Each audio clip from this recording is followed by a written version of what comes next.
studio with me today from the Great White North, or it's Green North right now, soon to be white, is Father Tim Smith. Welcome, Father Smith. Thank you very much. Glad to be here. It's right now it's the Great Brown North because we're in fall and That is true. The middle of the harvest season. Yes. Okay, so in case you don't know who Father Smith is, he is the pastor at Holy Cross Ipswich, St. Thomas the Apostle in Roscoe, and Our Lady of Perpetual Help in Leola. Did I get them all? You did. Okay, good.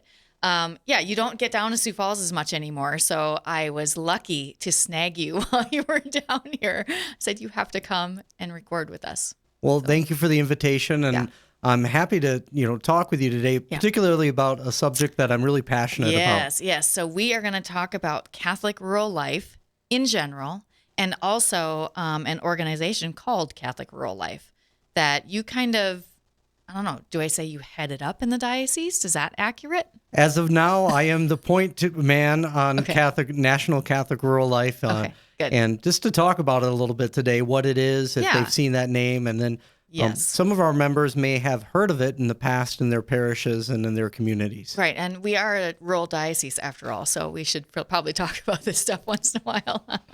Yes. So, how are things going up north? Things are going really good. As I mentioned just a moment ago, it's in the middle of the harvest season. Mm-hmm. So if you venture outside of any of our larger cities in the Diocese of Sioux Falls, you're going to see that the country roads and even the paved roads are filled with activity, with harvesters and tractors and combines and grain trucks moving grain to the local elevators and feedlots and different ways of the rural economy. Right now, this is a time of great activity and also an occasion for us to pray for safety and the well-being of all those people. For sure. Yeah, I grew up on a farm up by Castlewood. So I'm very used to that life and miss living out in the country a lot. Well, it's celebrating, that rural heritage. Mm-hmm. So many people in the upper Midwest, we've seen, sociologists have reflected this in their own writings in the last, 40, 50 years, that really in the rural Midwest, people have now moved to centralized cities. And we see that in our own diocese with the population of Sioux Falls, but also other regional cities like Watertown or Huron or Aberdeen growing in their size. And many of those people, they have rural ancestries. So they're only a generation ago, their own family members participated in a farming lifestyle or agricultural background. And that's my story as well. I come from a rural area, and just recently, as a matter of fact, my own family sold the family farm. And they did that in a very peaceful and loving way, and it was a really good experience. But my own ministry as a priest in a rural area, my own life experience really comes in handy. I bet. Just knowing that landscape and that life. And so my participation in the National Catholic Rural Life Conference is something that I've been doing over the last couple of years.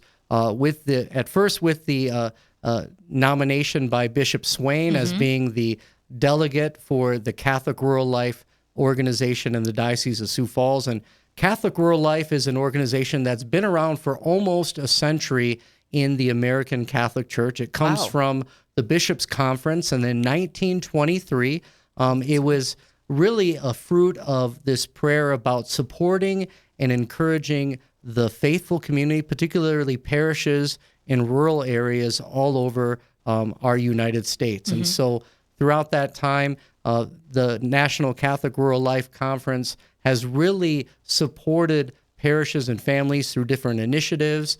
At different times, the outreach has always been, encouraging gospel living and gospel values. And during different times in the history of the Diocese of Sioux Falls, there were other priests, many predecessors who now are laid to rest, but they've been priests of the Diocese of Sioux Falls, and they too have served chapters or as chaplains for Catholic rural life during their different time periods. And at different times, like all organizations, they go through maybe a little bit of a revitalization, a change in leadership. And Jim Ennis, who's the national director, he's a layman in St. Paul, Minnesota, for Catholic Rural Life. He approached Bishop Swain, and I know he's been in conversation with Bishop DeGroode's Sure. office since he's our new bishop about continuing this legacy of Catholic Rural Life. And so just want to be here today to share some of those aspects of Catholic Rural Life and why it's important for us to acknowledge those communities and those parishes and those members of the church who live that life. Yeah, I think this is really so important. Can you tell us? So this organization started in Minnesota. It's headquartered in Minnesota, right? Headquartered in Minnesota. I believe its original foundation was in the central province or central region here in the United States. And some of the big highlights of it was in the late 1970s when the Holy Father, Pope St. John Paul II, came to the United States. One of his visits, and I know he traveled all over the U.S. during that time period, but one of the things he did is he celebrated Mass at a farm. It was a harvest Mass. I didn't know that. And that was put on by a National Catholic Rural Life Conference. And then in the mid-2000s, they changed the name of the organization. It's a nonprofit. It's a 501c3, but it exists and it's supported through the church, through the Bishops' Conference. And they've shortened the name to just Catholic Rural Life. And since that time, they continue many initiatives that just focus on strengthening rural communities and just looking at those different issues that face families in a rural area. Right. Yeah, I checked out their website a little bit, and there's just a lot in there. What kind of things are you doing from that initiative in your area and for the diocese then? That's a great question. And so in these last 2 years, obviously we had a little bit of setback in 2020. But since being encouraged and named by Bishop Swain to be the delegate for Catholic Rural Life right here in eastern South Dakota, we've done a few initiatives. And some of the big things are spiritual activities that are directly related to people who live in a rural or an agricultural area. Right. And so if we read the Gospels carefully, we can read Jesus's own parables and his teachings. They're filled with imagery that reflects this rural landscape. And so Jesus begins a parable by saying, a sower went out to sow. Right. And as he scattered seed, some seed fell on rocky ground, some fell on fertile soil. And so even these parables of Jesus, they reflect this agricultural environment. And Jesus himself said, I am the good shepherd. Jesus says, the good shepherd goes after the lost sheep and he leaves the 99. Jesus also says about the parable of the workers in the vineyard. You know, how many of our farm communities are always looking for hired hands, workers that are going to help them in planting or harvest time. And so the Gospels themselves reflect this rural vision, this vision of how we can live and follow Jesus. And so in that, the church in its tradition, in the prayers and the litanies and some of the little sacramentals of the church has always reflected this agricultural or this rural identity. And so one of the ways that can be done is during the planting season. So just looking at this through a church year through the lens of a farmer. Well, one of the first things in the spring, we celebrate Easter, and then everybody's getting ready. It's time for planting time. And one of the first things that Catholic Rural Life promotes is the celebration of the Rogation Days. Oh, that's right. Yes. So many of our members, longtime Catholics, they'll remember the Rogation Days. They used to get in a line, and when they were little children, we'd walk around the fields, and Father would bless things with holy water. We would have the cross. We would sing songs, and then we would say a litany of saints. And many of our members remember that. And some of I'd never heard of it. My members from North Dakota, they would say, Father, we would walk around. I remember walking around. So, and the church still does that. Yeah. It comes from the Latin word rogare, which means to ask.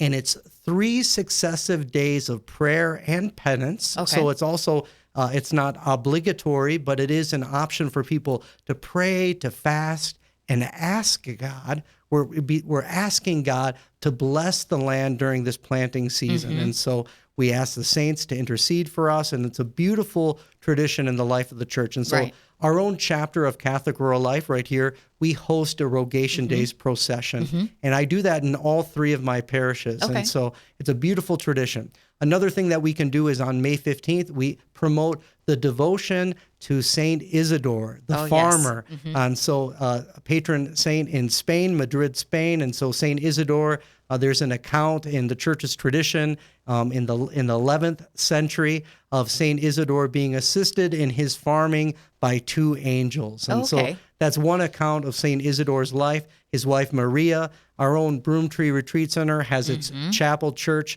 dedicated to Saints Maria and Saints Isidore. And so it's a beautiful testimony to sanctity, how living our lives, going about our daily works, sanctifies, it makes us holy.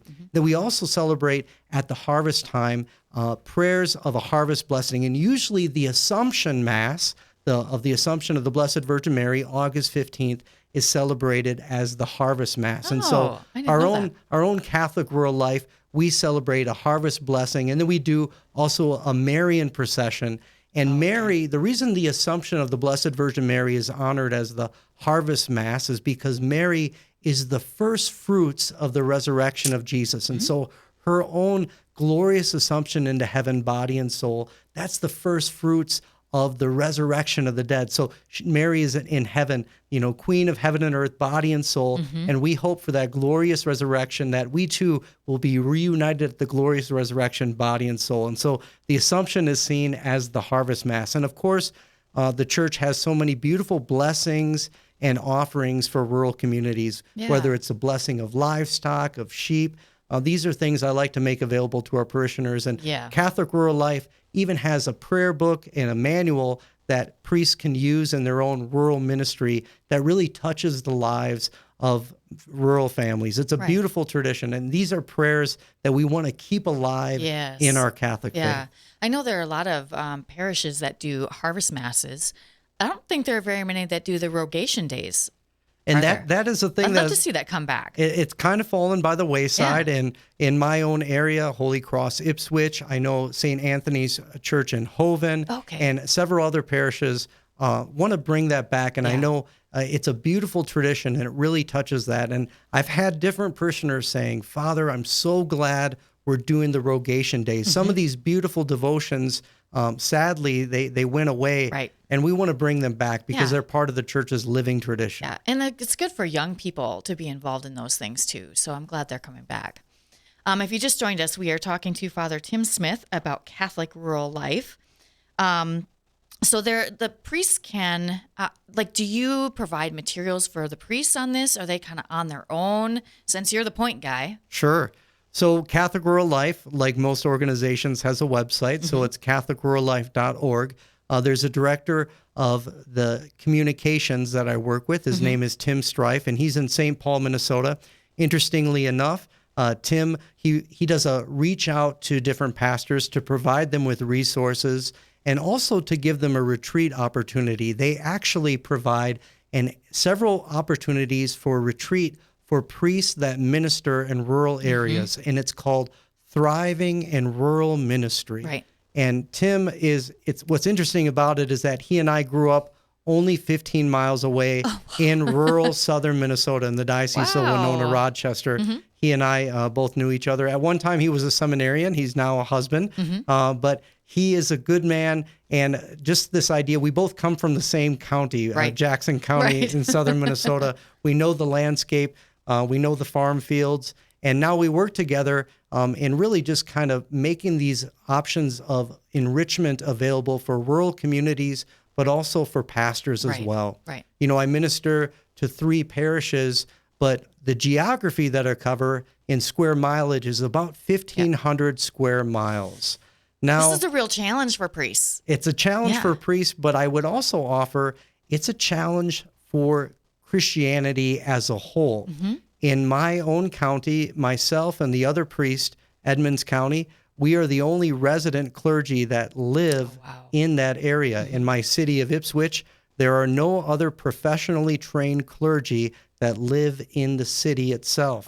And so anytime there's an emergency that calls for a chaplain or spiritual care, you are de facto the one minister in the town. Catholic or not. Catholic or not. And so that's one of the strengths I'd like to say to our own church, is that our own work in promoting vocations is that the median age for our clergy in the northwestern region of our Diocese of Sioux Falls, the median age is around mid 40s. Oh, good. That is very young, but many other churches are right now have no pastors at all. Right. And so we're actually doing a good job in pastorally taking care of that rural Good. area, but it requires sacrifice and commitment, and also real discipleship, following the Lord, prayer, sacrifice, but also it's easy when the people are so good. And that's one thing I want to also emphasize. Yes, please. Just the holiness and the goodness of all the people in our rural area, because the church is made up of many members, young and old, people of all walks of life.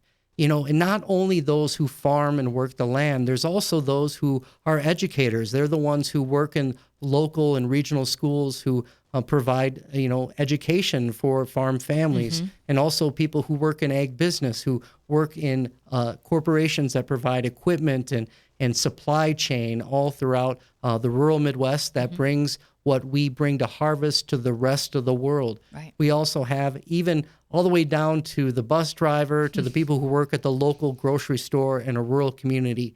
Every person plays a part in keeping a rural economy vibrant. Right. And so what we want to do is just celebrate that, encourage and acknowledge the goodness of it comes from God. And in that, there's so many other blessings in rural communities. Yeah, yeah. I think sometimes there might be a misconception that in the rural churches, well, you don't get as many opportunities and so on for different retreats, whatever it might be.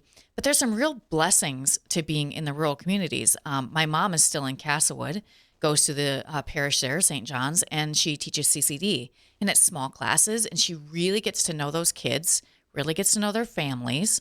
And I think you don't have that as much in the bigger cities. There's some real benefits to those smaller parishes. I agree, and I would say that I know my parishioners better in a rural area than I really possibly could in one of the larger cities. And so there's certainly many benefits to that. And also just the opportunity to visit the homes and the farms of my parishioners, to go out there for blessings of farm equipment and things like that, but also to see the kids from my CCD class, to see their cats, to see their dogs, to see their sheep, to see their animals, and to get excited, also enjoy the great outdoors. Of course, we have a real treasure in our natural resources, and so hunting, fishing, whether it be for pheasants, waterfowl, deer, those are things that we celebrate in our parish on a regular basis. Yeah. In fact, even in one of our stained glass windows, you'll see deer and pheasants and That's perfect. Parts of God's creation celebrated right there in the parish. Yeah, that's beautiful. So how can lay people, the rural people out in our diocese, get involved with the Catholic rural life stuff? There's so many great opportunities, and in fact, there are already members of Catholic Rural Life in different communities all around South Dakota. Some of them, they can easily join by going to CatholicRuralLife.org. They can pay a membership fee. They'll get a quarterly magazine that comes out to them, which highlights other people who are living Catholic rural life. There's usually a priest reflection in there, and also highlights some of the initiatives that are being done in other rural areas around the country, whether it's in southern Kansas or eastern parts of Washington State, or even in other areas, the cranberry bogs of northern Maine, or things like that. Right. Places where people are living their Catholic faith and being encouraged by that. And that's part of it, is it's having a good witness for one another, that our faith is part of who we are, it's our identity. But there are also so many other great opportunities to get involved. Encourage, talk to your pastor and ask perhaps if you could participate in a harvest mass or a rogation days, just asking God through a litany. There's so many great resources available through Catholic Rural Life. For sure. One thing that I would just want to highlight is that if there's anything we missed, please do. That so many of the good things that we have in our rural communities are family values. You know, there's such a great pro-life ethic in our rural areas. When you work with the land, when you work in a close relationship with life and death, you recognize the value of human life and all the goodness that God has created in the world. And so I'm just always amazed at how beautiful that's reflected in the values and especially in the pro-life advocacy that's done by members of our rural communities. Sometimes when we separate ourselves from that, we live in a technological or in a society where we go into the grocery store, we separate ourselves from where did that food come from? Right. And what animals and what energy, what work went into producing that food. We lose really an appreciation for life and God's creation. Right. And so all of the work of Catholic Rural Life is really a reflection of Catholic social teaching, which we can always learn more about in the Catechism of the Catholic Church. Yeah. So it's an encouragement for us just to acknowledge that. I would just say for those interested, Catholic Rural Life is available to offer opportunities for spiritual enrichment for pastors in rural areas, opportunities for them to be supported and encouraged by other pastors to get ideas about evangelization in a rural area. Right. But most of all, to know that they are loved. They are not alone. Even though you may live in a remote area, you are loved by God, and there are other people who are following Jesus in the very same way. Yeah, absolutely. I'm so glad I could have you come in and talk about that because I think this is just hugely important for our diocese. So I hope people will check that out. That was CatholicRuralLife.org. You got it. Right. Okay. Thanks for coming in, Father Smith. I appreciate it. It's good to see you as always. Thank you. You bet. If you haven't checked out the upcoming event, Through God's Love, that is coming up in Sioux Falls at the Convention Center, October 30th, please go to our website, sfcatholic.org. You can find it there. And the event the night before, the St. Joseph Festival for families, singles, everybody. Everybody can go to that. So that is it for us today. Hope you'll join us again next week for more Catholic Views.